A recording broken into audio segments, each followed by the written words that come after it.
Okay. Good evening. I'd like to call the Shaftsbury School Board meeting to order at 6:30. And we will begin with citizens' comments, if any. Hi, my name is Mike Foley. I have a farm up on Timber Trail Road. And my question is I'm not sure, I guess I should start with a question. I'm not sure if Jeff Johnson could tell me the price that we're spending, if any, to have the school food waste and stuff picked up on a weekly basis. If there's, I know there was some agreement made, but I didn't have any firm number on that, if there is any.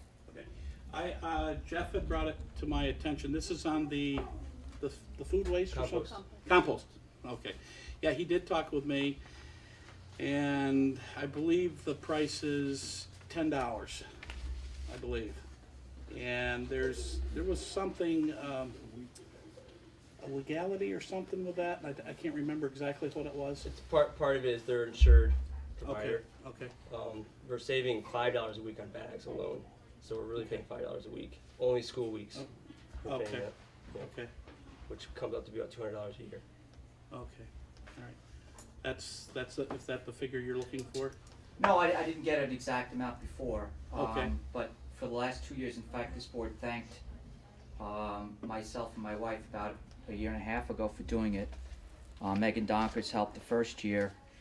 And I guess my comment is basically we were doing it for free for 2 years. And it's fully within any farmer's right to get that food. I have a letter from the state that says so. I met with the principal 4 times, and I have to say I was dissatisfied with both sort of the way we were treated, the information.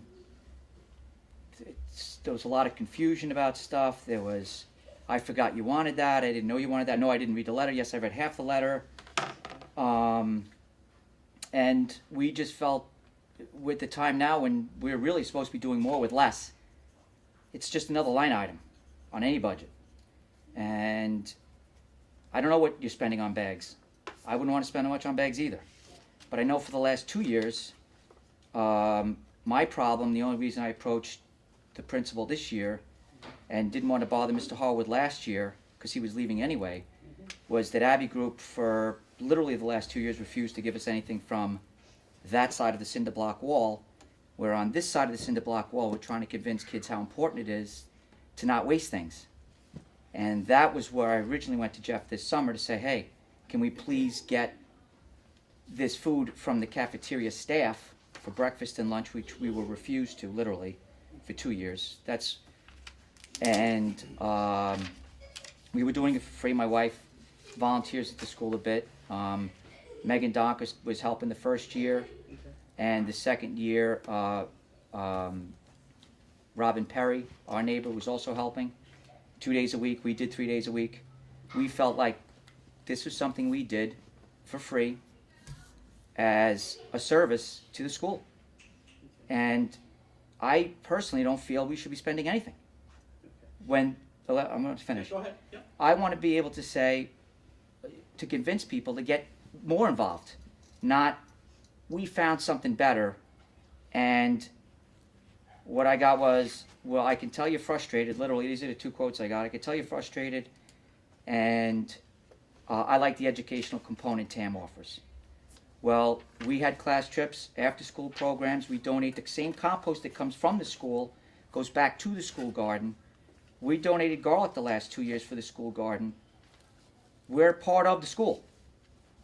I don't feel we should be privatizing anything that you have volunteers to do. You should be embracing that. And I'll tell you what, that's just another item on this budget. And you're going to go into some headwinds on this.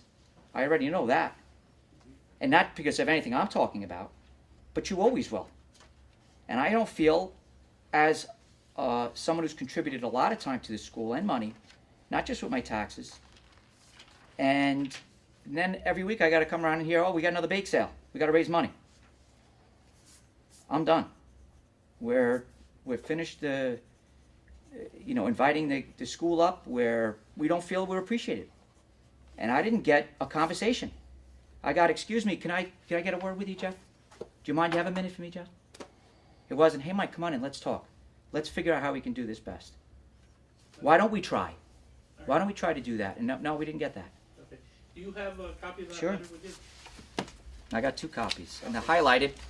It's not a very big letter. I read half the letter. I heard that one meeting. Yeah. What I want to do is look at the letter, and I'll talk with Jeff, and then I can get back to you on that myself. Okay? Okay. Alrighty? Brandon, I have one question. Yes, Larry? Wasn't there when the original agreement fell apart with you, wasn't there a legal aspect to that? Wasn't there an intervention from Right. some agency? We had done that about 1.5 years ago. The state of Vermont wanted to see what we were doing as far as what we were feeding. That was at the time we were just feeding it to pigs. Most states, it's completely legal. In fact, I think the majority of states it's legal. Vermont, up until a year before that, had a class you could take to boil what you took from any source, take it to a certain temperature and feed it to pigs. That stopped a year before we started to do this, and we were boiling all of it. We still have the furnace outside. And they said no one took the class. So the fine was $10. And there was never a fine. They just said, listen, do us a favor and sign this and say you won't give it to pigs. We're done, fine. We have all kinds of sources of food that we get for the pigs.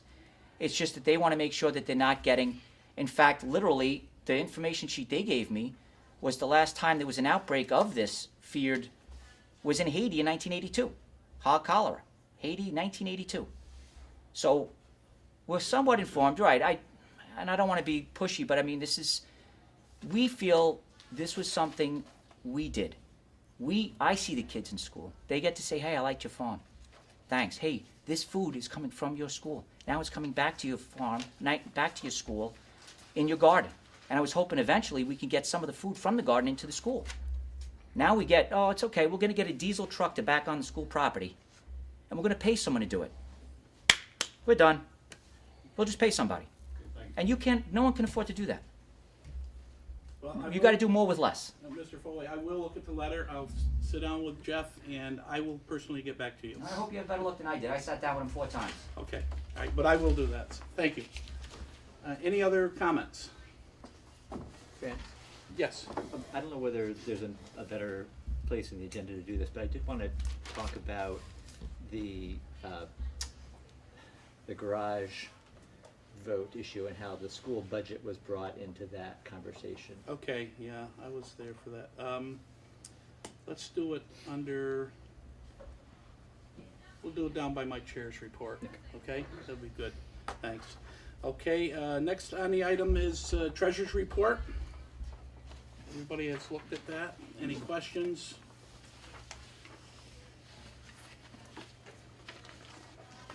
Hearing none.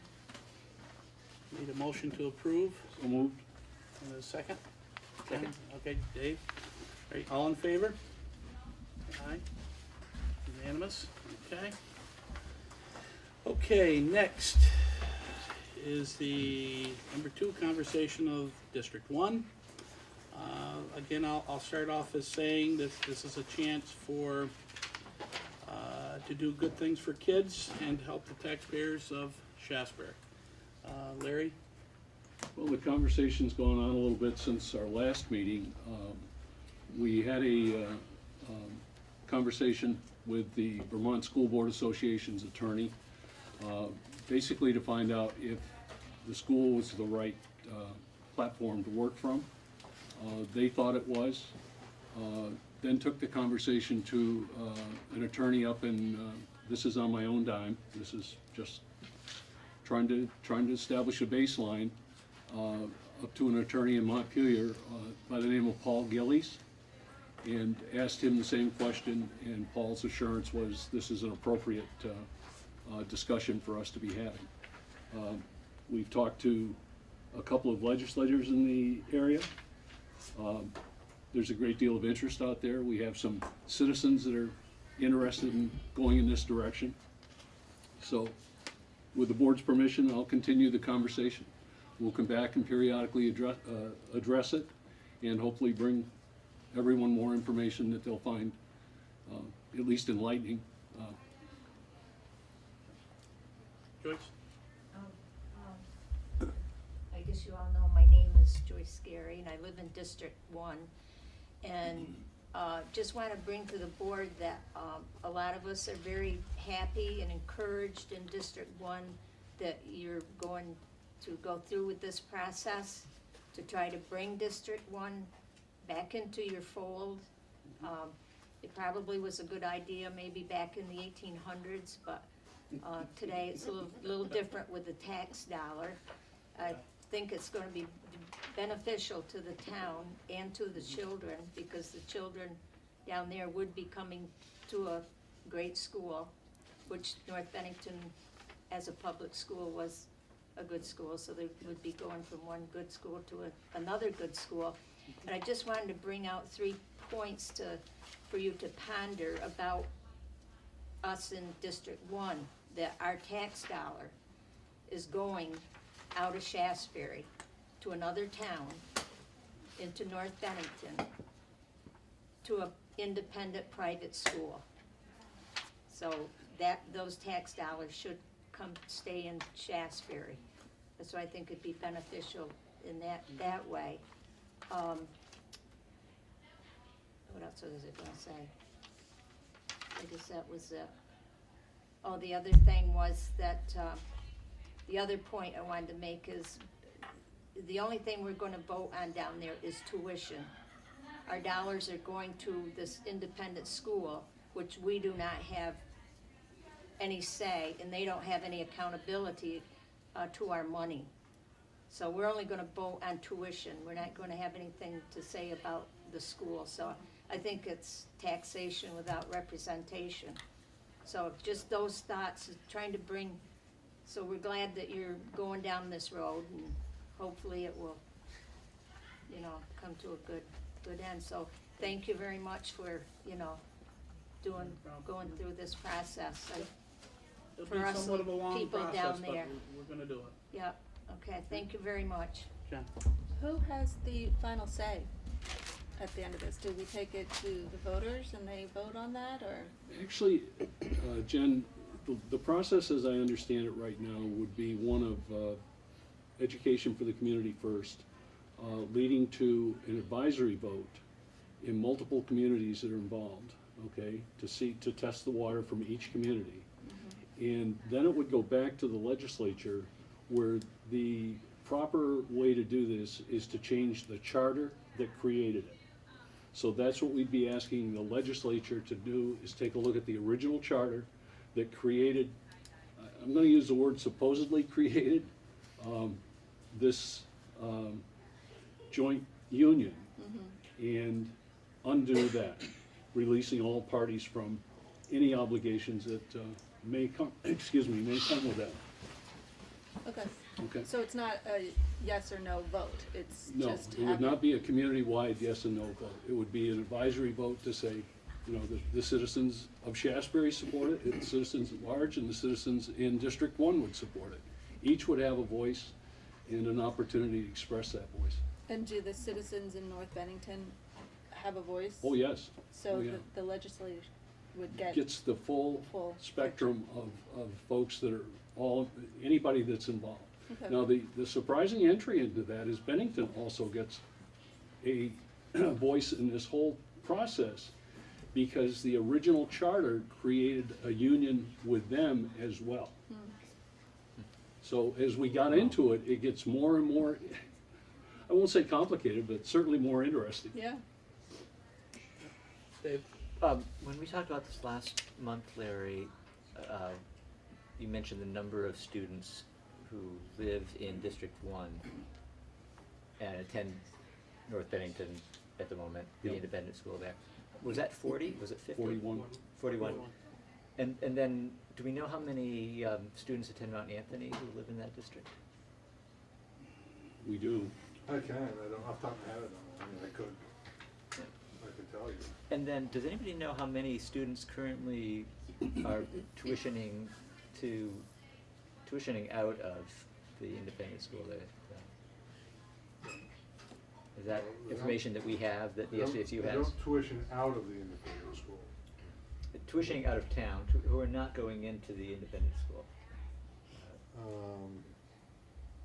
that are ID students or North Bennington graded school They're district? ID students.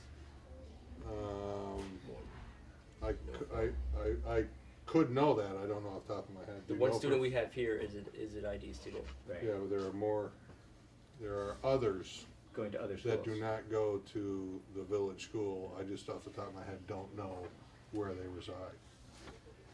So it may be more than one, just not coming here. Hey, I'd just be curious to know already how many families who live in that part of Shaftsbury chosen to attend a different school. The total number of families, is that what you're saying, Dave? Well, students, Okay, families. total number of students. Yeah, Okay. students would be, I guess. Okay. Anybody else? All right, so we'll have more in the future. Oh, I'm sorry, Tim? Yeah, Tim Scoggins, I'm a parent here, and I'm also now on the select board, as Larry keeps pointing out by the way I dress nowadays. This is a big issue, and one that Larry and I have talked at length about on some of our drives to Montpelier, which we seem to do occasionally. And one of the, clearly there are a lot of conflicting interests here. There's the citizens of Shaftsbury and what we think is positive effect that dissolving District 1 would have on them. There's the citizens of North Bennington, which would probably a negative effect that would have on the citizens of North Bennington. And then there's the citizens in District 1, and in particular the ones that I think about are the parents, because I'm a parent, and I think about how I would feel if that was happening to me. And while we don't know exactly what's happening there, I think David hinted at where the information is what are parents in North Bennington doing with their children. They now have school choice.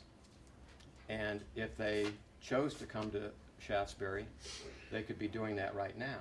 And out of that 40 students, we have one that's come here and a total of 2 who have tried to come here, and we were not able to accommodate them. And I would say what I would like to see happen, given my preference for what happens to the actual parents who are affected the most, is to wait and see how they react. If that school is no good, like we think it is because it's private, and I'm speaking in hyperbole, of I'll never course. say that, Tim. I'm just saying that we have negative, we don't like the fact that it's a private school, and that's why we don't like. The fact that it's funded with public dollars. Right, we don't like our tax dollars going to that private school. But by a lot of measures, it's a good school, and good schools don't grow on trees, and if we take that money away, we're gonna be doing damage to a good school. And the fact that so far only 2 people have chosen to inquire about coming to Shaftsbury tells me that most of those people don't want to make that move. Can I just interject there, Tim? Yeah. We have to be careful. Jeff is cautioned us from the very beginning. Our classroom sizes are appropriate, okay? And lots of times under the process we use now, we're not looking to expand those classrooms sizes. So that may prevent folks from just saying en masse, we're gonna go to Shaftsbury, okay? We're being very, very cautious about that. Were this to take place, then that would be an instant increase. We would become those kids' school of enrollment. Now we have 41 kids we have to plan for. We can say to Jeff, adjust your classrooms accordingly. So I think we've been very cautious about extending that invitation, Tim. And if I could, North Bennington openly advertises that any child that wants to go there or continue to go there can do so under a very aggressive scholarship program.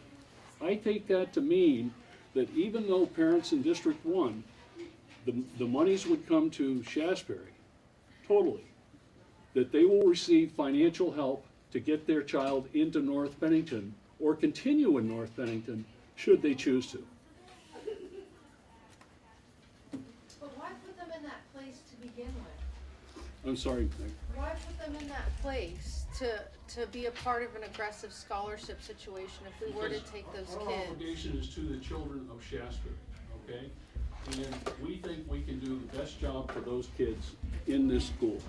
And I'll defend that, and I would hope we all would. I think dollar signs are starting to equate children. Not at all. Not at all, Megan. I don't agree with you. Well, We'll you disagree, have that disagree. luxury, but we've very carefully explored what we could do differently if we had the kids and the money that brings, okay? We're not immune to that sort of criticism. If I could just finish quickly there. Yeah, we don't have the capacity to take them in now, but again, We what, have the capacity, Tim. we don't have the teachers, okay? But that's not really the issue. The issue is, to me, is what do those parents want? Those are Shaftsbury parents in District 1. What do they want? And among the competing interests, to me, that's the one that weighs the most. And we should hear that voice, Tim. And we should hear that voice. And we don't know what that is yet, and all I'm suggesting, we're all Well, grasping I at heard ways. you say at the beginning, it's an educational process where we are gonna open it up to those various voices, okay, throughout the district, not just our own, okay? It's not serving just our interest.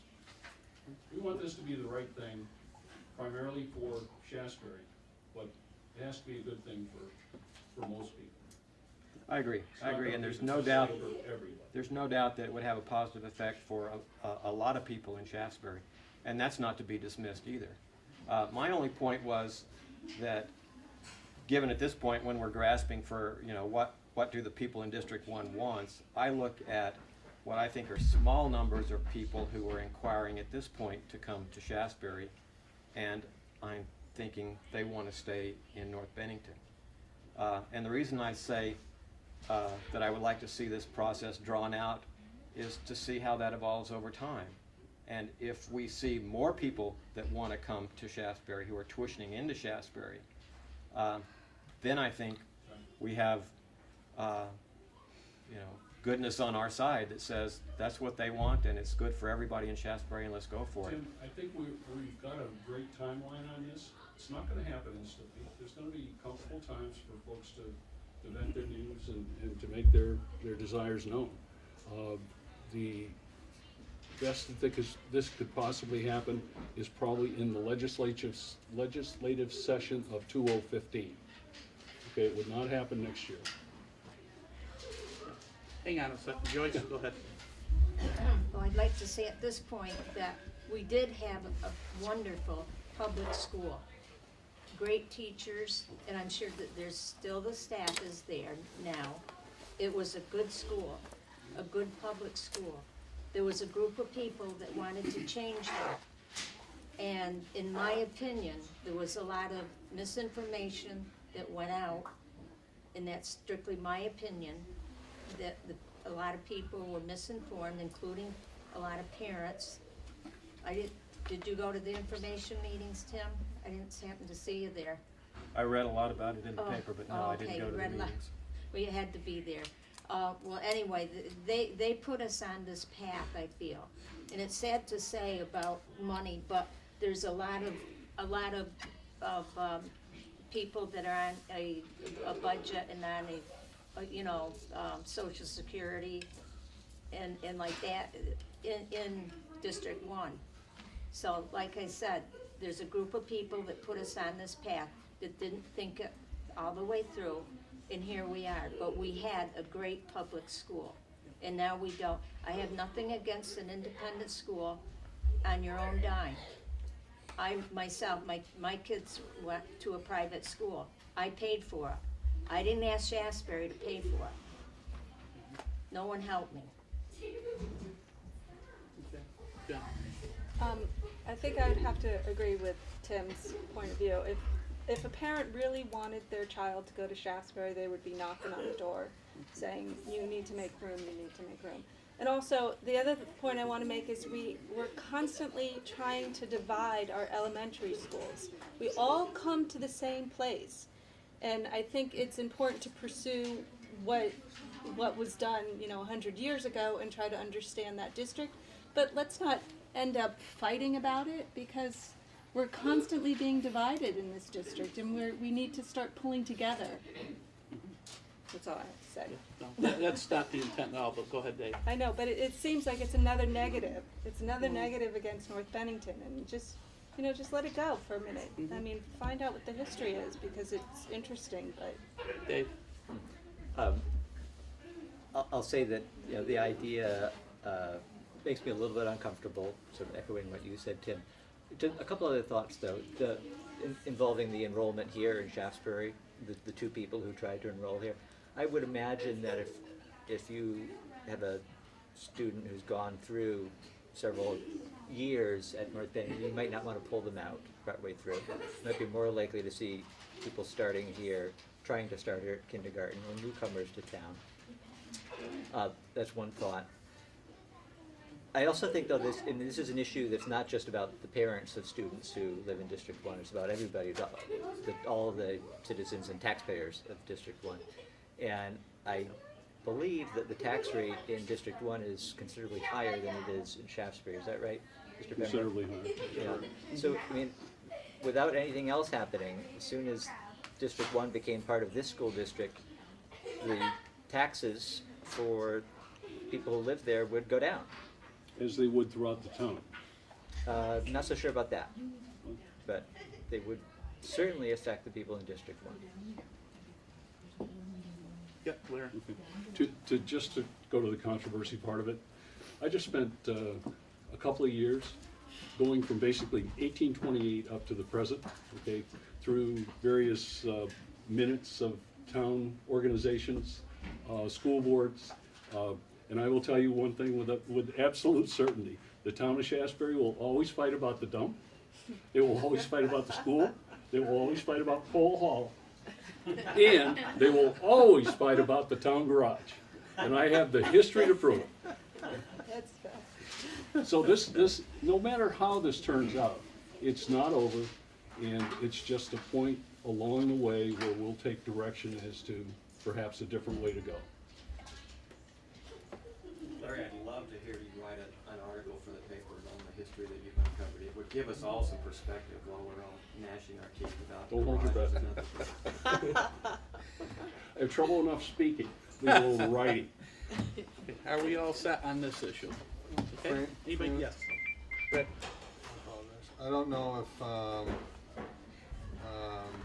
this is a continuation of this topic, or if you want to do a A3, but I did want to speak about the governor and the tax commissioner's letter that I put in front of everybody, Okay, yeah. as well as show you what the impacts of that's going to be on your budget, to lay the groundwork for your budget season that is quickly approaching. Sure, yep. Is that Go that ahead. okay? Yeah, that's fine.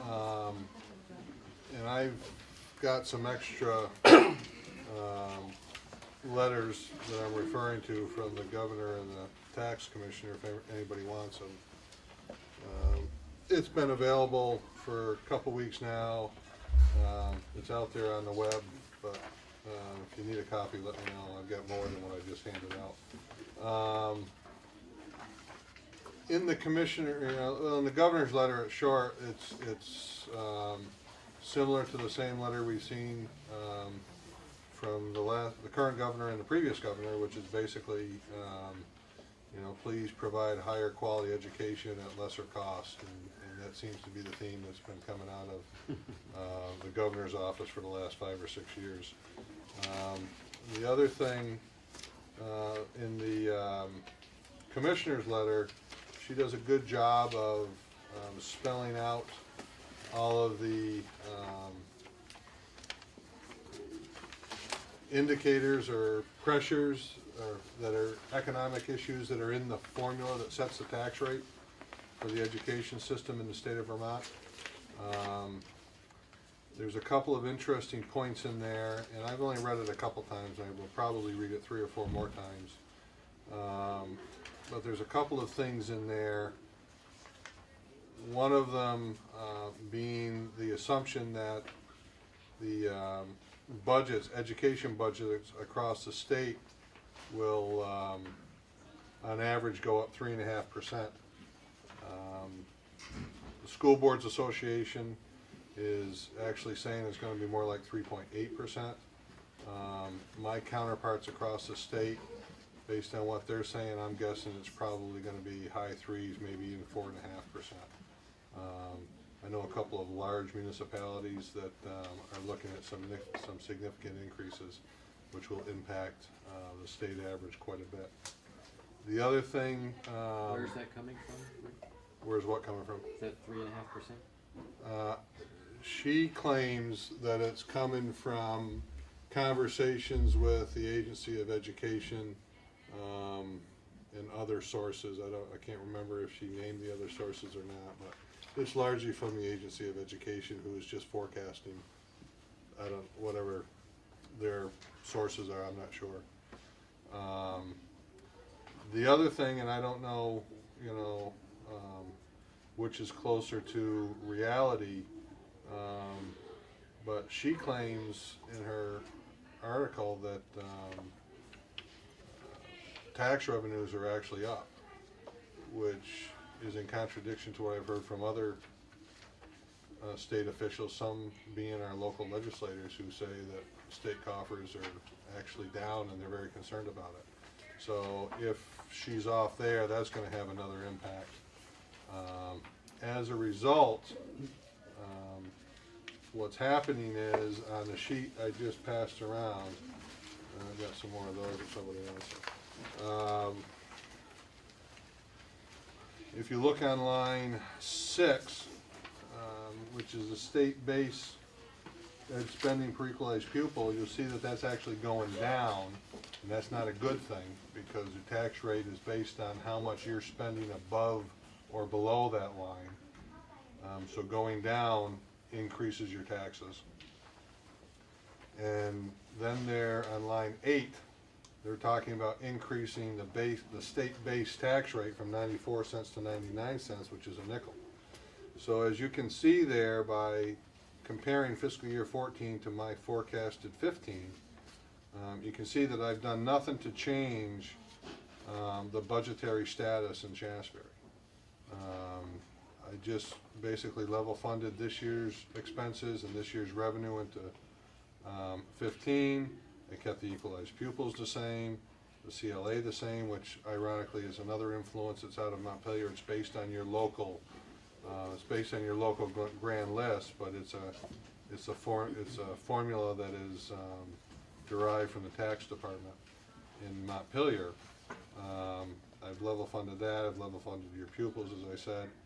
Everything else the same, with the exception of those two key formula pieces that the state derives. And you can see at the bottom,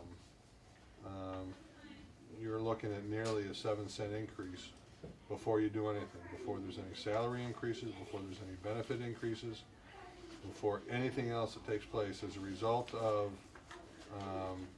the state's actions, you will see that increase in your budget. I just wanted that to be clear. This recommendation is by statute in Act 68. She is required to give that prior to December 1st. The legislature, actually I think this year is the only time the legislature has actually rubber stamped her recommendation. Every other year they've manipulated it. They would change the base ed spending or the tax rate. The legislature typically doesn't want to be accused of raising taxes, and so what they've done in the past is they would keep the taxes down and they would manipulate the state base number, and the effect's the same. And we've proven that in years past, that the increase in the taxes are a result of the legislature's actions. So I wanted you to be aware of that. I wanted that to be the baseline for our conversations going forward. The key number in this formula, you've heard me say a number of times, is line 5, the education spending per equalized pupil. That's the key. The good thing is, your equalized pupil should be up. I mean, your real pupils are up.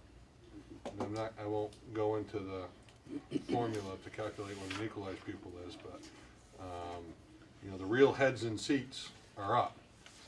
which should drive your equalized pupils up. Although I will caution you, that was also the case 4 or 5 years ago. And we didn't see those equalized pupils go up because there was a big influx of refugees up north, which shifted the weighting factor to the north. So even though we saw a real rise in actual students, our equalized pupils were relatively flat, which is another taxing impact of influence you have no control over. So please don't buy into this local control. The only local control you have is who uses your gym at 7 o'clock at night. Other than that, this is largely influenced by state factors that are taking place in Montpelier. David? Do we have any sense of whether the CLA, which has been going up for the past 5 or 6 years here, is going to continue to rise? Do we, and how, when would we know what that number is going to be? And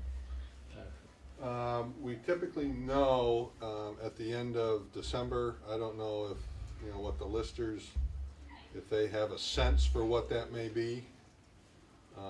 But it's a calculation out of Montpelier based on what the listers send them. right, yeah. So in Do you effect, have a sense, Larry? Yeah, I do. I think we're gonna see another increase in the percentage. The housing sales that we track, that we have to turn in those sales to the state, we're seeing less and less, or more and more property sold for Below less market value. than what we have established as its assessed value here in Shaftsbury. I think that's true throughout the state. Like Rick, the counterparts I talk to are seeing that trend as well, which means the state-based grand list is eroding as well. and that's partly why it's a 5-cent increase that they're projecting, I think, right? You'll see that. You'll see Yeah. that in there. She's basically saying that the state grand list is stagnant, Yeah. and I think she's being very kind. you know, in my world, I term there's two growths in the grand list. There's what's called what I call a real growth, and what I call an incremental growth. The incremental growth is appreciation, or in this case, depreciation in properties. Real growth is if you got 5 houses that are built, Right. and that adds to your grand list. We're seeing very little real growth, and I think we're seeing significant decline in incremental growth. So it's incremental. What's the opposite of growth? Incremental shrinkage? The other, Decline? the other number we might be able to have a handle on, although I think maybe you weren't prepared really to be pinned down here, Rick, is the equalized pupil count. We know how many 6th graders we're going to be losing, and we may have a sense of how many preschool students are in the town and ready to come into kindergarten. And, you know, I understand it's not quite as simple as saying, yeah, we have more kindergartners than we have 6th graders, but if we had significantly fewer, then that might be something to be Yeah, more I'm concerned about. anticipating, I have seen the first round of equalized pupils, and it is a very, very preliminary first round. I'm not gonna tell you what yours is. Okay? But, because I know it will be adjusted. I don't know if it'll be adjusted positively or negatively. But I am anticipating a growth in your equalized pupils. But my concern is, and my asterisk is what I said before, is the biggest adjustment to those equalized pupils is gonna be the weighting factor that's gonna take place over the next couple of weeks by the AOE, based on data that my counterparts around the state issued at the AOE to determine what those weights are. I'm anticipating you're going up. I don't know if that's 1 kid, 10 kids, or 100 kids. It's clearly not 100 kids, but And I think you will go up. I mean, you're gonna be in good shape if your CLA goes up. Now, that's not good news for the taxpayer, or for the homeowner out there that Just trying to is sell. trying to sell a house. Great news, it's great news if you're planning on living there for the next 30 years. Theoretically, your tax rate's gonna go down.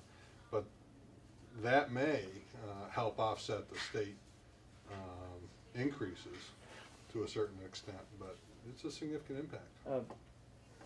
Fran, I'm not gonna jump ahead because I know you asked me to talk about it when we get to the chair's report. Well, I but- was gonna say, you might wanna bring it up now, 'cause Well- I'm assuming I'm a product of that question or Well, not conversation. really, no, but just, you know, when we do talk about that, the garage vote and the information which I would characterize as misinformation that came out from a member of the select board, I wanted to talk about it in the context of how we talk about the impact of our budgeting on the taxpayer.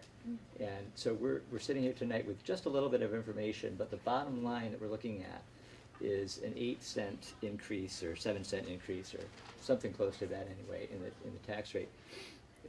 And yes, we've just discussed that might not be exactly right, and hopefully there'll be some mitigating factors that make it smaller. But the impression that people may be left with is, you know, taxes are going to go up, and obviously we don't know that yet.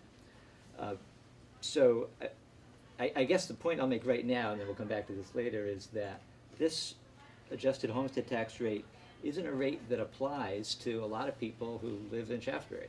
The people who have an income sensitive adjustment, which is more than half of them, I believe, 73%. 73%. And it doesn't apply to. They would still see the proportionality of the increase. Right, yeah, Yeah.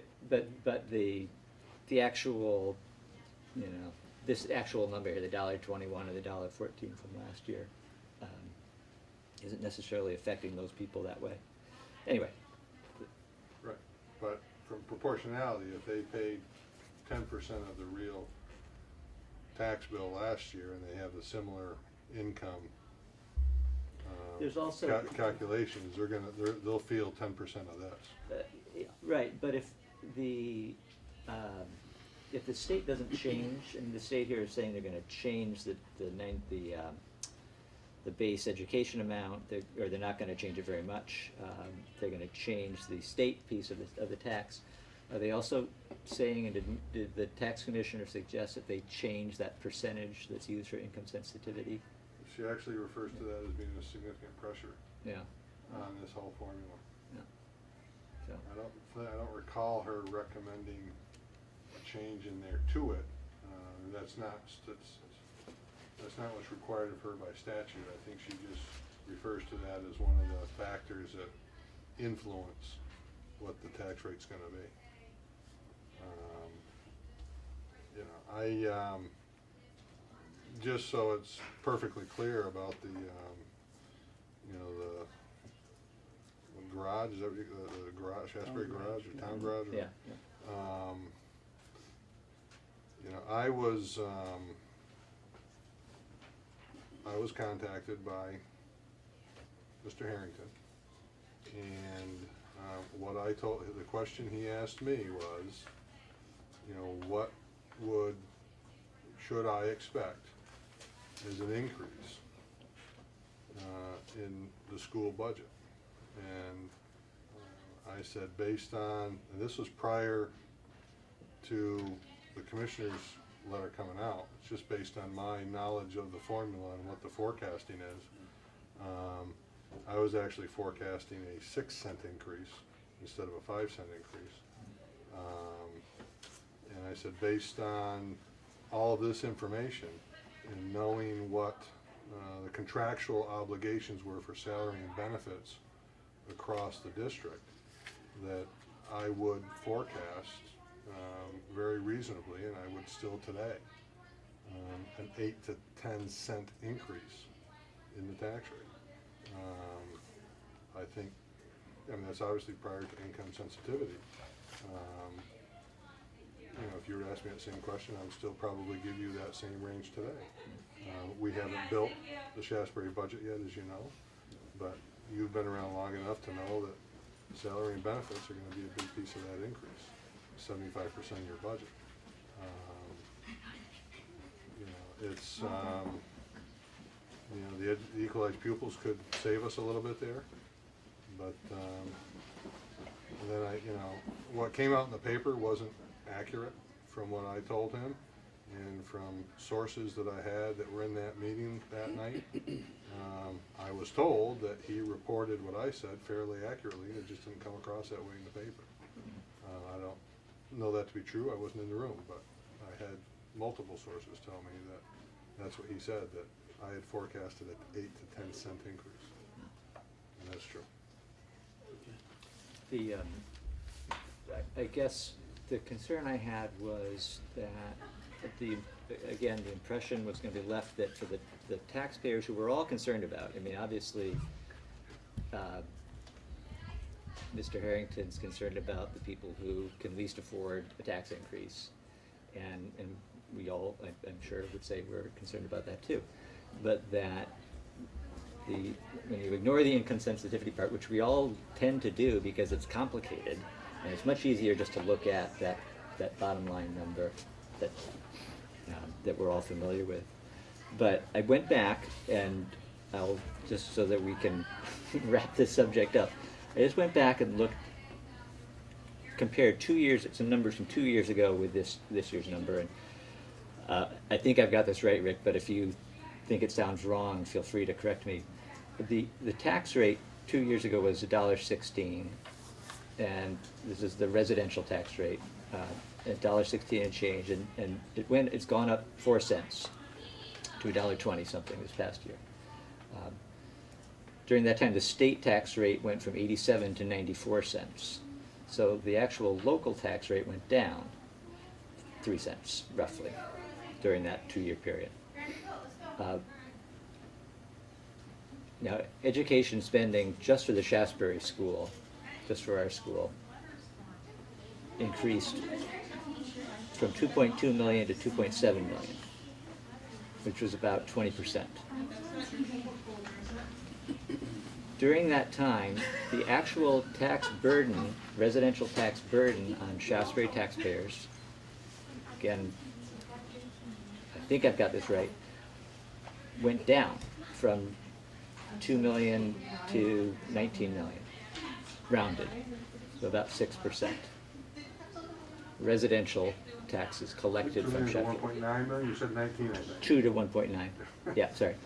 Yeah, I didn't have any commas in the numbers I'm looking at here.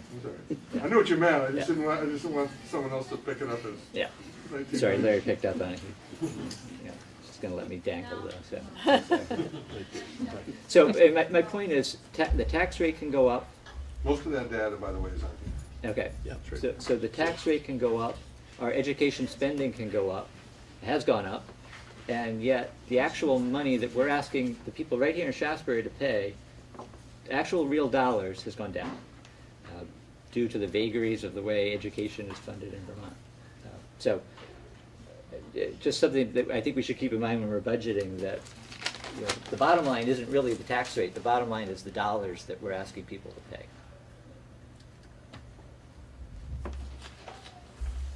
Anybody else? What are the chances of this budget being level funded like you have as an example here? Are we looking at a lot of? I would say 0 to none. Yeah. As I said, just salary and benefits make up 75% of your budget. You have contractual obligations that benefits alone are going up 4.5%. And it's no longer 4.5% on a $10,000 policy, it's now 4.5% on a $20,000 policy. So it's real money. Yeah. Okay, anybody else? No? Okay, we'll move on. Sorry. Go to the consent agenda. We have the minutes of November 13th and October 17th. Is there anything you'd like to confess to? Any Richard? corrections or changes or? David did a correction. Did you find any? I didn't find anything. I know, I Yeah, found that there's I wasn't at the last 2 meetings, that's what I found. Classic. An absolute classic. Brilliant. We're gonna take the minutes and the warrants all together anyway, so. If nothing on the minutes, we got the warrants, number 1010, in the amount of $49,062.39. Number 1011, 71,058.35, and number 2005 is 545,961.37. I have a couple questions on. Yep, go. For the select board's information, recently in one of your discussions, the question of an audit came up, and we're just paying for our audit here, and it's $6,300 for the school audit, so just as a. There's another line item, Doxy Roofing. It's on batch number 2005. Page 3. Page 2 is the heading, but the actual amount is over on page 3. It doesn't seem like enough. Who could get a 107.20. roof repaired for I don't think it was a $107? major repair. It slipped my mind. I believe it might have been a little repair over the cooling system for the refrigerator. It's on the roof. Okay, and that was the roof leak that we were It wasn't huge. presented with? Okay. It just, Would you like more of that? Yeah, right? It's just a seal or something. Right. Okay. it should be $107,000. Don't, no, we don't want that. Don't make a mistake I just made. One other question for you on, Okay. the same batch number on page 7. There's a line item called SVSU Hot Lunch, Rick. What is that? Do you have an idea, or Who's the vendor? it's looks like the That's a check fre- group. That's a fresh fruits and vegetable grant. And it's just, it's a flow through the SVSU.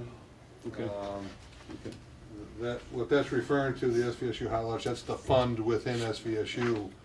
That the grant flows through, you guys have. Fresh fruits and vegetables will be served to the kids a Something couple times here. a week. Great, I just didn't understand looks like Jay has given us a bill for landscaping that's right under that. Looks like it covers pretty much the first half, last half of the year, July through November, for $625. That's seems to be in order. And the last one is the school board associations. There was a conference fee. David Durfee went for 2 days. Larry Johnson went for 1 day, and yet Larry's bill is higher than David's. I was wondering why that Do wasn't you the same. have an answer for that, Dave? I didn't go to the bar. Did you pay out? You're saying I did. And it's $3 more. Yeah. It I see sounds that. like one of those little And I was shops there in a the day mini late. bar. It could A be. day less. It could be. Okay, Oh, okay. thank you, Rick. I don't know if I did anything. Oh, you have the answer. Okay, any other questions or changes or anything with minutes or anything? Seeing none, all in favor? We need a motion. Oh, I need a motion, sorry. Motion. Thank you, Jen. David, you seconded it, good man. Looks All like right. you had a more expensive lunch, Larry. Oh, You take some with He you? had the steak. no, I had a vegetarian. Really? Oh, God. No, I didn't. I had the same lunch you had. It was chicken, right? Turkey dinner? Okay. Your lunch was 28, his is 25. Okay. All in favor of the warrants and minutes? Can't make this stuff up. Aye, unanimous, okay. You have a blue pen? All righty. Okay. It's real quick, sweet. You got that? I got it. You have it, Mark. Use your blue pen. Use it right here, use this one.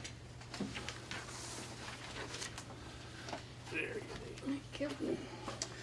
Okay, next, we have policies, and we have 2 that's for adoption.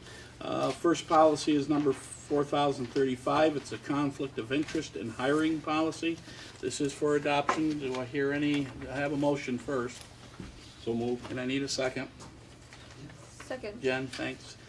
Discussion. I didn't have anything, I went over it, so.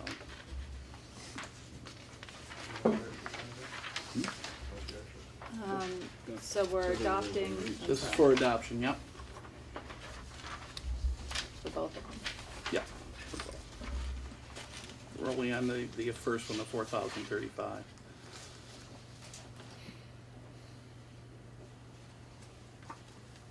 Nope, I don't have anything. Dave, you all set? Yep. Larry? Okay. All in favor of the conflict of interest in hiring policy? Unanimous, okay. Next one is 5,002. It's prevention of harassment of students, and this is also for adoption. Motion, So moved. and second, Dave? Okay. Discussion? Seeing none, all in favor? Right. Okay, unanimous? Okay. And we're down to the principal report. I'd like to start off Thanks, by Rick. thanking our wonderful music teacher, Sue Green. We had our winter holiday band and choral concert last Monday evening and Monday afternoon for the school. They did a number of holiday songs from many different parts of the world. It was a great treat for me as my first year here. My daughter and my son were in it for the first time, and it was a lot of fun. They performed spectacularly. We also have Jeff, may I, sorry to interrupt, just to pile on praise on Sue Green. On behalf of the town, I'd like to thank Sue Green for showing up at our holiday lighting last Sunday and playing Christmas carols on her trumpet for the kids that were there. nice. Another thing she does for us. That sounds like Sue. Tomorrow afternoon, I think most of us have seen Betsy Hurley in the banner. She is a Paralympian. She's a local, not a local Shaftsbury resident, but Bankton resident. She's coming to school tomorrow afternoon to do a presentation with our students about her journey to try to get to the Winter Paralympics this winter. It kind of dovetails nicely. We had Andy Newell here earlier this year, who will be skiing, cross-country skiing in the Olympics later this winter, and then hopefully Betsy will be right behind him in the same exact place, doing the I believe it's just slalom skiing. Yes, Larry. Last name on Betsy. Hurley. Hurley. Hurley. Thank you. Yep. Wonderful girl. I've known her for many years, and she's doing some fundraising. She has to basically travel out west to qualify for races. All qualifying races are out west. There's not many here in the east. So she's raising money to get to those qualifying races out west and hopefully get the point she needs to qualify for the Paralympics. So she'll be doing a presentation tomorrow afternoon with the school. And then some other good news in the banner today, we had 2 junior Olympians in cross-country running. Yeah. Howard Harrington does a Striders program, which is roughly, I think, 20 years in doing it. This year, 3 students actually qualified for nationals. Wow. The Umflett kids, Sam Umflett and Sarah Umflett, and also Liara Foley qualified. Nice. The Umfletts are going to make the trip. Yay. They're going to head down later this week. They're going to spend a few days down there in San Antonio, Texas. They're going to do the course a couple times beforehand, and then they're going to race roughly 200 kids each for their race. Wow. I believe Sarah was 14th in the regional race out of well over 200, I believe. Sam was 7th out of well over 100 boys. And Liara was in the top 20 also. Top 25, or top 30 qualify. So it's pretty exciting. I think they're going to do very well. If they get in the top 25, they'll get All-American status. So they're pretty excited. They're looking forward to it, and I think they're going to do very well. And who's the youngest out of the 3? In what grade? Well, that would be Sam. He's in 3rd grade. Wow. Sam's in 3rd grade. Sarah's in 6th, and Liara, who did qualify, she's in 4th. And Jordan Gardner also qualified for regionals. He didn't make it to nationals, but he did qualify for regionals. He's also in 4th grade. It's good. Yeah, they're doing some good things. That's all I have. That it? Alrighty. Superintendent. Do I have to push a button over there? I'm gonna turn the lights off so we can see it guys. Fran gave me permission to give you a short presentation tonight, right, Fran? So I think that I pared it down a bit for everybody, but I made it a little bit more focused, especially on the Shaftsbury School in particular. This presentation is really to just provide a background and an overview of where we are. Do this, or do you Are want you, this? do you want to push the button? I'll push the button for you. Sure, there you go. And I love this, by the way. Jeff set this up for me. I can walk in. He's going to push the buttons. It's really great. Go quicker, Don. Here to serve. I love this. This is just to provide an overview of sort of where we are in the Shaftsbury School and give it a larger perspective in what are some of the expectations we have for performance, how the school is doing, and some of the great work that Jeff and his leadership team and all of his staff are doing here at the school, because you have a fabulous school here, and it is very high performing. You have a great history, and I think that when you're looking at No Child Left Behind expectations, sometimes the emphasis is on who's failing, and it really is an unfortunate way to look at education, because they've said that by 2014, which is, guess what, coming up, 100% of our students will be proficient, which everyone knew would not really be true by the time we got to the year 2014. Of course, when I heard that originally, I thought, well, I probably won't be teaching or be in education anymore by then, but here we are. So as we get closer to that point, more and more schools will not be making their AYP expectations, and unfortunately, Shaftsbury is caught in that net as being a very high-performing school, but as we're saying, 100% need to be proficient. This year, we didn't quite make that. So there are some good points and bad points about that, which we will talk about. And so I of course, want to thank Emily Umflett and her beautiful, teaching in her art class. Just the art photographs on your website are fabulous. You really should look at all of the art there. So thank you. Welcome. Go ahead. So the big picture really is just to give you, like I said, a context in our changing communities, a little bit about your population and student enrollment, a focus on what is working and the accomplishments here, and then just looking forward as our budget season is coming up for future growth and development. So this is just a graph of the population, and you can see the growth. I see from your student numbers tonight in your packet that it's up to 241, so you're continuing to grow in the number of students that you have enrolled here over time. And this is a graph of your free and reduced lunch population, which over time with your small population can change a lot from year to year. Last year it was quite high, and now this year it has come down a little bit and is closer to 40%. Which becomes important when we look at how we are distributing our grant funds over the whole SU, because our Title I funds, federal funds, are distributed according to free and reduced lunch percentages.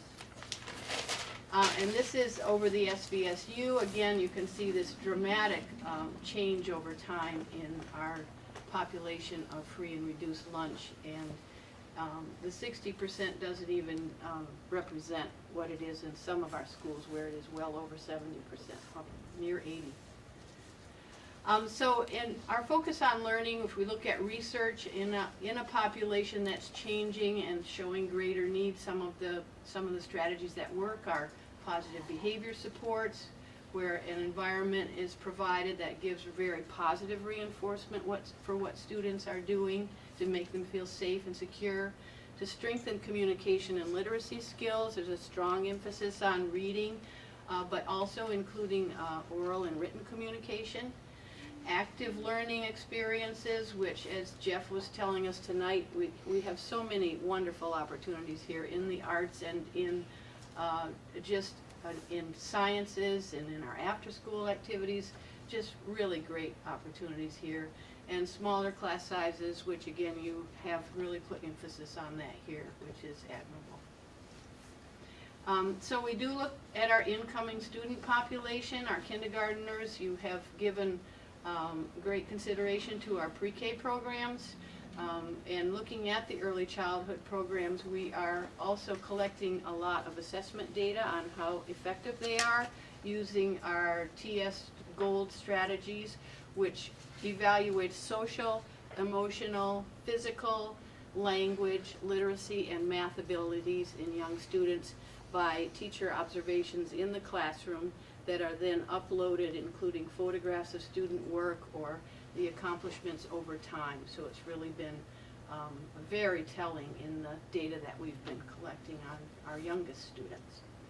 So this is a graph just to demonstrate the dark color is coming in students, what their abilities are in the fall, and then again in the spring to show the growth that our youngest students show over time, which is really getting them ready to enter kindergarten. So our pre-K programs are very important for getting those early skills going.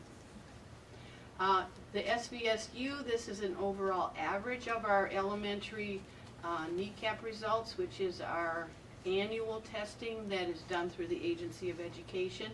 These graphs just show some of our strengths and challenges. You can see in the top graph, which is reading, we have been hanging just a little bit below the state averages. Last year it was down a bit in reading.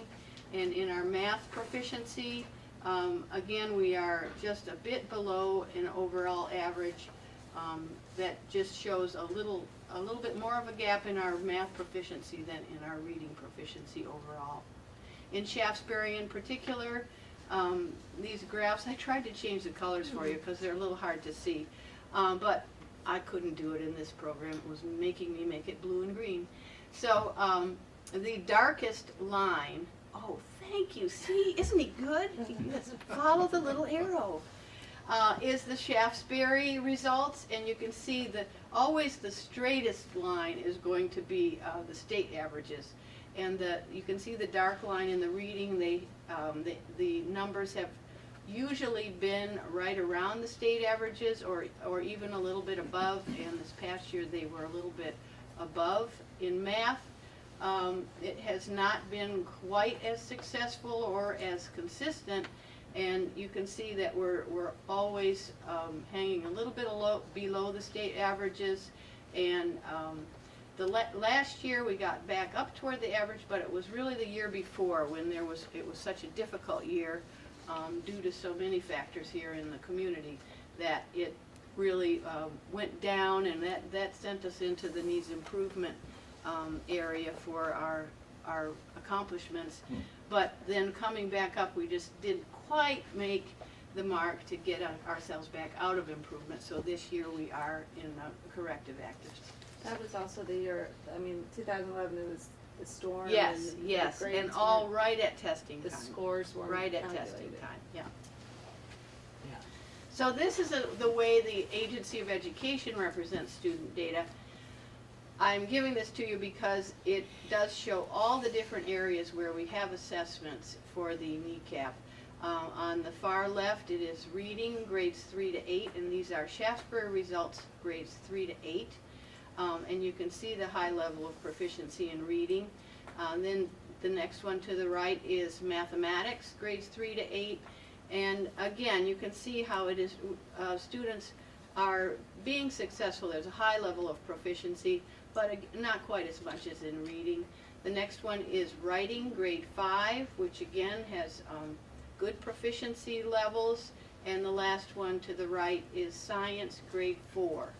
And the science, I would just like to explain that the science test itself is very difficult, and I have looked at it myself in terms of reading level and what is expected of students. So always in looking at test results, you have to consider, is the test appropriate for the grade, and how are our students doing compared to other fourth graders across the state. And our fourth graders really are quite comparable to the state average in the grade 4, even though it looks like there's a lot of students under the proficiency mark there that are below proficient. But it is a very difficult test, and new to our students in expecting them to actually perform some science activity and then respond to questions about it on the test, which at fourth grade is a high expectation in terms of interpreting what students are reading and being able to act on those directions. So it's very difficult. Yeah, can I just interrupt for a second? Adequate yearly progress does not consider science No. important. No. Well, not that it doesn't consider it important. It's not measured. It's not measured, Yeah, right, okay. and I think that that is changing, Dave. I think that they are considering including it. Uh-huh. Part of it is when they establish those goals, for No Child Left Behind, they have to keep them consistent over the whole span of time they couldn't sort of change the recipe midstream. They had to keep it constant so that they could measure progress toward those goals over time. Larry's got a question. Yes, Larry? Donna, what are we faced with as far as a measuring tool when we transition into Common Core? I understand we won't be using kneecap, right? That's correct, that's Okay. correct. And so will there be a definitive crossover from the information we're seeing to the new style of presentation? Or are we gonna have to look at a whole different system that's measured the results differently, and now we have to put that into a different form of interpretation? I think the Agency of Education is still trying to work through the logistics of that, and they have a little time yet, because the next testing series, we will be testing science yet in kneecap in the spring, this spring. But then next fall, there will not be kneecap tests, and then the SBAC test will be in the spring of the following year. And that'll be the new there- testing? Yes, yes, and it will be very different. It's an online testing forum that will be actually adjusting to each student's responses as they take the test and giving And is it them. mandated that that be consistent through the length of time that Common Core remains in place? That we'll always use that? You said kneecap was mandated that we always test to a uniform standard. Yes. Mhm. Okay, can we expect that same? We can expect that, but I can't give Okay. you any definitive answer. It will be developing through the Agency of Education.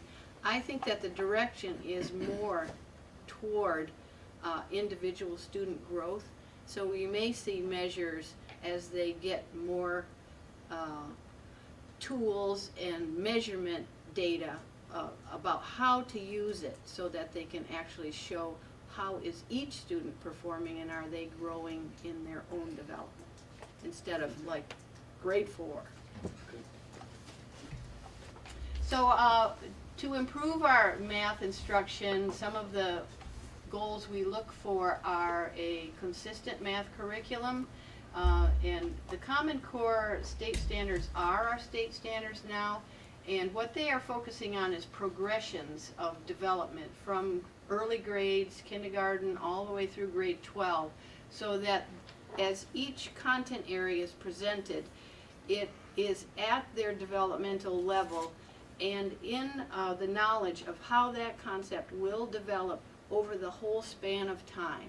So they have broken down each grade level expectation according to what each student will need to accomplish to reach the goals at grade 12. So there's a strong focus on the standards at each grade level and to stick to those standards and teach them well at each grade level.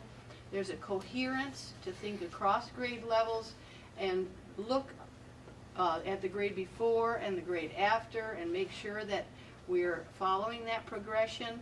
And then rigor to develop conceptual understanding, fluency, and being able to really communicate knowledge about mathematics. And really a lot of math talk in the classroom, discussing how we got the numbers and building a better understanding. So for that, we really need to look at updated math materials and resources, the technology to support that, professional development, especially in math, to be applying the Common Core standards, and following national normed assessment so that we know that our students are accomplishing what all other students across the country would be able to accomplish. And then progress monitoring, really looking closely for individual student success and is each student growing in their math knowledge. So our focus on instruction again is consistency, good direct instruction, following through with interventions to meet and support student needs, and then continuing to monitor progress. This Ames Web, this is just an example of one tool that we can use, and we are implementing it this year in reading and in math. They are short, effective, reliable assessments that can be given to students to see where each student is in their level of accomplishment. Tier 1 is the instruction that students should get in the classroom. Tier 2 is if students would need some extra support to accomplish their goals. And Tier 3 is where students would need more intensive support, where you would expect to find special ed students or students who have come from a place where they just don't have the level of knowledge that would allow them to function in a regular classroom. So from fall to winter to spring, we hope to see growth where more and more students are proficient in Tier 1 and needing less support, so that over time we should see 70 to 80% of our students in Tier 1, 10 to 15% in Tier 2, and 5 to 10% in Tier 3. And so we're reducing the amount of extra support they need through good instruction in the regular classroom. So the focus on results is really what we are working on to bring up our student achievement. It involves looking at those standards, using assessments that will measure how students are achieving, giving them good instruction, and then all together, as those work together in that cycle, we bring up the student learning. Another word that I just want to have people be familiar with is MTSS. It stands for Multi-Tiered System of Support. And it really is, again, just what we're saying, giving high quality instruction, frequent assessments, and then making decisions on what does each student need to improve their content knowledge. So the indicators that Jeff and his leadership team have worked on, did you want to speak to this part? I can. So as I've been filling in the board the last few months, is because of AYP and not making it in mathematics this year, we were required to create a school improvement plan, particularly in math, but we really looked at it as far as the whole school in general. Before I go in detail with the indicators in school improvement plan, I want to say there's some excellent teachers here doing some very hard work. Mm-hmm. What we found through this process was that we're doing some really good things. We could probably streamline and make things a little more efficient so that students are getting every resource they need to be successful. The indicators, and these are just a paraphrase of the indicators, are looking at, these are some goals we have for this year through the plan, which should be finalized later next week with the Agency of Education, is professional development for the staff, particularly around the multi-tiered system of supports, which Donna spoke of, which is basically placing students in different tiers according to what kind of resources they may need to be successful in the classroom. Also around social emotional learning of students. We identified it as an area that we would really like to get some professional development around that as a staff.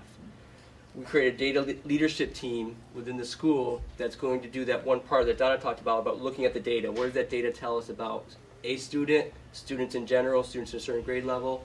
What is that data telling us as far as what we need to improve? Student assessment intervention that speaks to their progress monitoring, the Ames Web, which we would do 3 times a year, the MAP testing, which we do 3 times a year, and we can really track a student throughout the year, and they can move in and out of tiers depending on where they fall in their progress. And then we can specific interventions of what they need for that area. A student data management system, which is something that I'm working on now, which I'm pretty excited about that we came up with, is finding a way to take all this assessment data that we have as students and putting it in one place for staff. So a staff member can look at a student and say, okay, I don't want to go to the Ames Web website and the MAP website and the NECAP website to see how the student did. Let's have it in one place so I can click on the student's name, see all their data, get a really clear picture of what that student is capable of doing, and then make a decision based on that. So we're working on creating that system right now, the data management system now, and then the progress monitoring, which is something that continually go on throughout the year, and just see the progress of students throughout the year, and hopefully we see obviously a positive progress and they move from one tier to the next, making, ultimately the goal is to improve student achievement. Great, thanks. So that's, so just in conclusion, these would be some of the investments we're looking at to improve our systems of support, professional development, as Jeff mentioned, how to strengthen our intervention teams. Do we have enough staffing? Are they in the right place to do the best work for our students? Curriculum materials and resources. We are working with the mathematics team across the whole district to look at our math materials and hoping to choose a new curriculum model so that all schools will have a program that supports the Common Core curriculum. And then strengthening technology to be able to support us in all areas, including the SBAC testing, but as well as digital aspects of our curriculums, which the new math program will have smartboard activities and other digital applications. Thank you. Any questions? Lots. Lots. Thank you, Jeff. You're welcome. It was very quick, thank you very much. A lot of information. I cut it down. Yeah, no, you did. Copies. Ah. This is 2012, right? You get an update 2012 was the last time we gave the kneecap. on, right? Yeah. So we'll get an update sometime after the first year. Yes, sometime yeah, it between takes a long first year, time. It's right. like summer. Okay. So, I'm sorry, is No, this, go all ahead. this information is on our No, it's just- website that you just went through? We did put that on your, I think Mary Lee just uploaded that today, the whole PowerPoint. Okay. Okay, so you're all set. I do have these if you want a copy of that. It has results. Yeah.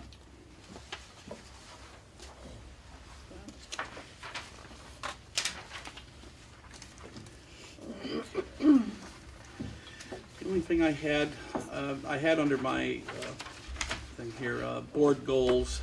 We haven't talked about those. We haven't really had time to talk about those.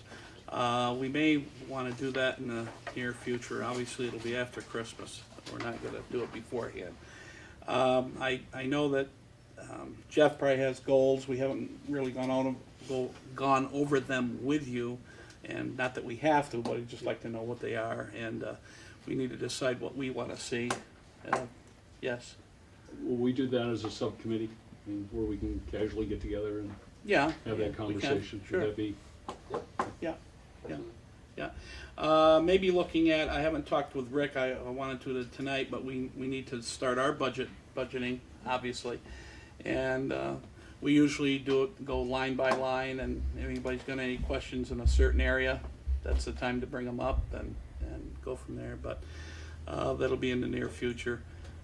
Maybe wanting to have just a budget meeting instead of trying to do the budget meeting and then have a regular meeting. So I'm sure we all got things we got to do, so we'll go from there.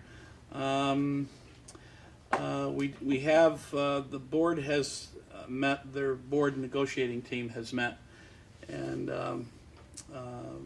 we're going over issues or whatever we're going to put on the table and things like that. I guess it's been brought to our attention that the teachers may be having a problem getting a team together, so I hope we can do that and we can get together and talk about the open negotiations and stuff like that. John? Who is representing us in Shaftsbury on the? Well, right now it's, I've had Dave there also. Depending on how this is going to go, it'll be me or Dave, one or the other. Okay. So I'm having him sit in on this, so when we get there. Okay. Larry? My question, you touched on it, Fran, is perhaps you can highlight the standing on the open negotiation part. We've worked on that for well over a year now. I think Yeah. it's been approved by every board in the All district. boards have approved it, yes. And does it look like we're gonna go? Well, we haven't heard from the teachers yet, so, I mean, and again, I guess they're having trouble getting a team together, and that's what's been said. Now, I hate hearsay, so, that's just what's out there, so. But I'm sure they're gonna get one together, and we'll I'll update you in the very near future, I would suspect. That's all I've got. I have Yeah. a couple questions, Sure. and this could be at another meeting, but I was hoping to get a report or feedback about what's going on with Personnel Committee, because I'm no longer on that. Okay. And the Financial Committee, and the search for the superintendent, the new superintendent, and some kind of, Well, information. Larry's on the personnel and Larry's on the superintendent search, so he can help Okay. you with that. Let's go to superintendent. The first meeting we had was Monday. We reviewed the candidates, the resumes of the candidates that have applied. We'll have a second meeting where I think very quickly we will move to selecting 3 of the candidates for board presentation. oh, okay. That first process went very, very quick.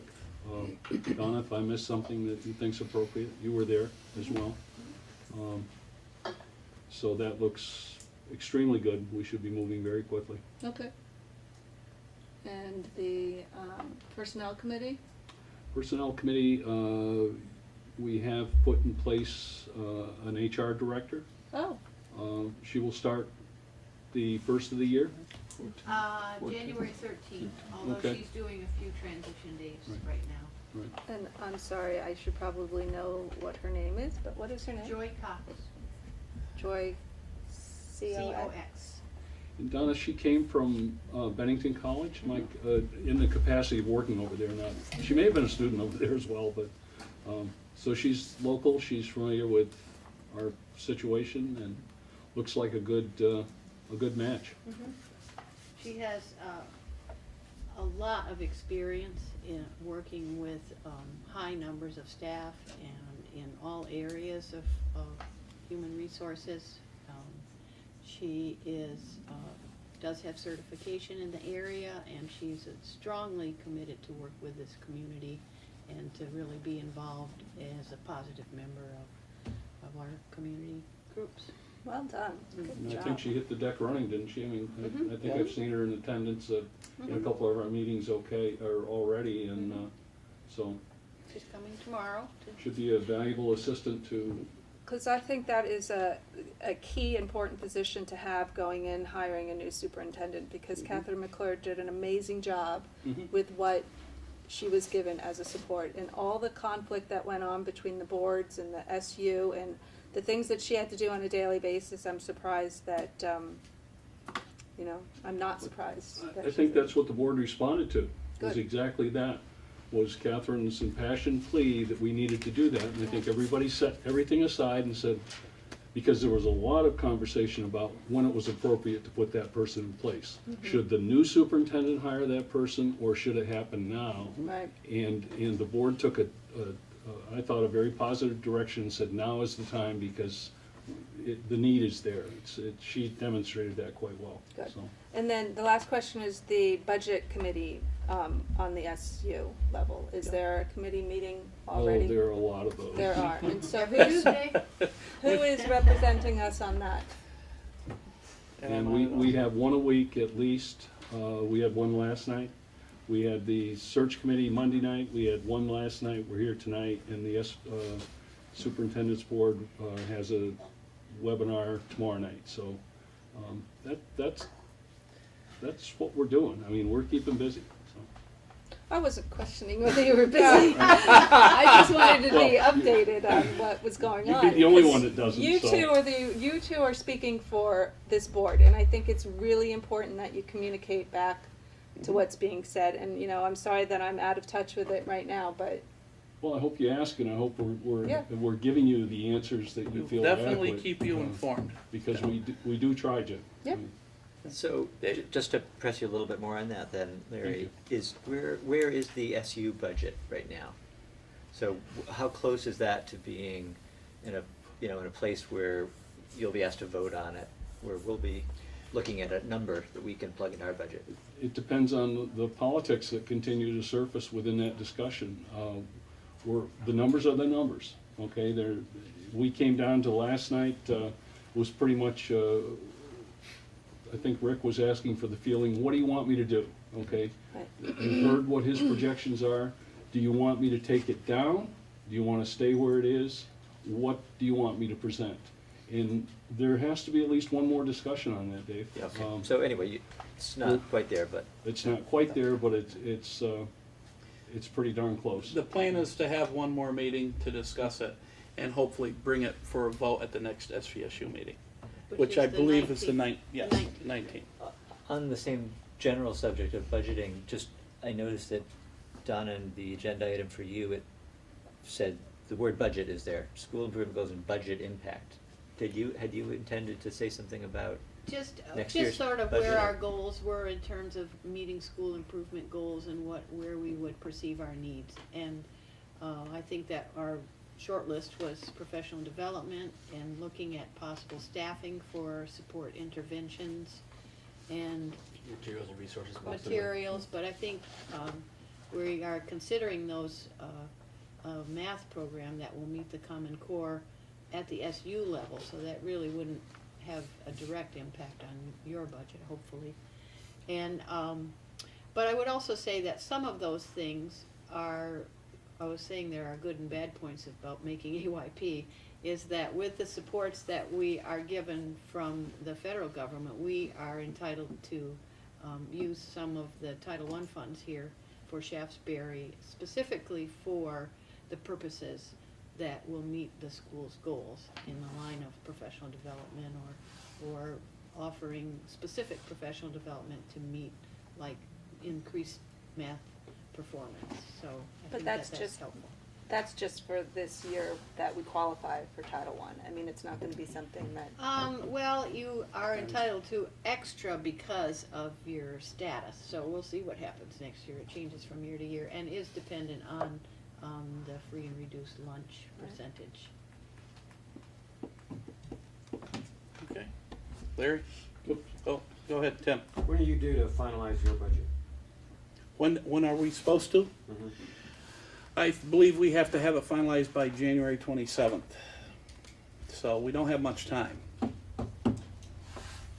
but as Rick mentioned, there's not much local control we have. Right, I mean, there's not right. much that we can, But we can hold off because we are dealing with well, obviously the first one we do is the SVSU budget. right.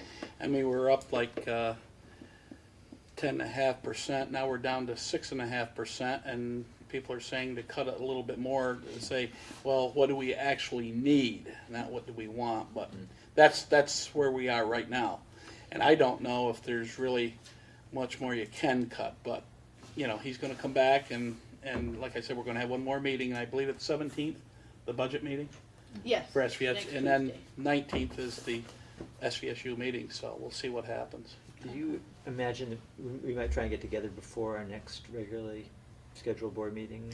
Yeah, to- I'd to like to, talk but it budget? depends on everybody's schedule. I like Depending to have on- everybody here. Yeah, Yeah, depending that- on how the yeah. the SU comes out, okay. Right, right, okay. It will be hard for you with the holiday schedule. Yeah, because it's 'cause gonna be I know. on, I know. I'll meet on Christmas if we have to. it's No, gonna be on New Year's Day. I'm kidding, and I'm then- kidding. No, I'm not. Later, again, Be meeting by yourself. Exactly. You and your family can sit around the table. I think I'd be, I don't know. Yes, Larry. In the minutes we approved, there was a note in there where Karen Burnell did a presentation for us at one of our recent meetings. Yeah. And in the discussion about the SVSU budget, it's become very apparent that there's a tremendous amount of hard work that Karen and her staff have done in the early education department. And I think Karen senses a little bit of frustration that nobody's really hearing her. So I'd like to extend the invitation to her to come and briefly tell us about some of the actual results that she's been able to achieve in that department. I think it's an extremely valuable service that we extend into the community. I think the results are there, and I'd like to give Karen the opportunity to showcase that a little bit, if you're willing to. Sure. I mean, we put up with Donna. So, just briefly, what's the largest increase out of the SU budget? Get the And that- Pac-Man chart there, Frank. Well, the pack, Oh, I it doesn't showed give her me that. numbers. It doesn't give me numbers of what they're asking for. Is it Actually, is curriculum higher than any that it has been in the last couple of years? Are we putting more effort into actually educating the kids through I the think curriculum? as far as the special ed, is that what you're talking No, about? I'm talking about. So just curriculum Yeah. itself. I don't, I think I don't know what the number is that we're putting in for that, but I know special ed dominates most of that. Well, that's, yeah, but And, let's put that aside, because Yep. you keep always bringing that up, because. It's pretty level. Can't tell you what the figures were last time, but there's not think a so. big increase. I think technology went down a little bit. Am I correct there? That- Yes, because of some of the, better rates they got Right. for Right, but technology. there's been adjustments. Admin stayed about the same. Yep, Yeah. Donna, you can speak to your own, as far as curriculum goes. I didn't see a big piece Well, in there. it's not a big piece, and we were given the direction to have a level service budget. Right. And so we're just trying to, I think that the things that we presented to the finance committee yesterday were after a lot of hard work to narrow it down to what the directors feel are very important investments we need to make to improve our schools. And We now- actually had a so- priority list Right. that was handed out yesterday as to, this is what we'd like, but if you're gonna look at it and you Yeah. feel the need to choose from it, work your way up from the bottom, take that first, but the ones at the top were really, really strongly endorsed by the directors of those departments. And they didn't necessarily constitute a lot of the potential increase that we're gonna see. okay. In fact, Frank Barnes did say that the technology item, that is going down. So So, whether that constitutes anything, I don't know, but we'll see. So the invitation to Karen is open to come and give us a, If she'd like. Well, can we also With the hear from board. other directors too? I mean, I know oh, sure. Yeah. But she's feeling them. we have her on the books as coming back anyway. Well, at some I'm just point. wondering if that should happen at SU meeting then. Right. And then we could all attend the SU meeting instead of, that's, Fran, it gets lost. I think Well- what she can talk to us about is very valuable to our community as well. Okay. I'm a little bit selfish here, but it gets lost. if the board so chooses, we can do that. We can have her come. Well, she- I get the feeling Jen wants to hear from all the directors. Well, that's my own personal issue, and I'll try to get to that meeting at Okay. SU. But All right. yeah, if Karen would like to spend yet another evening with us in Shaftsbury. Pass that on. Sure, it's always a And pleasure I to Not know sure have. that about that. she has done some, we've done some really good work together looking She was at that, scheduled to come back that anyways. assessment data from the TS Gold that they've newly implemented, but they really can demonstrate the progress now, which is really exciting. It's Good. really great work. Okay, I don't have anything else. Anybody else? Seeing none? Okay, the future meeting date for the board is January 8th. We may have, one before that maybe. The budget status report's enclosed and the student enrollment for December's in there. And I need a motion to go into executive session for legal issues. So moved. Second. All right, Jen second. All in favor, aye. Night. Aye. Do you expect any action?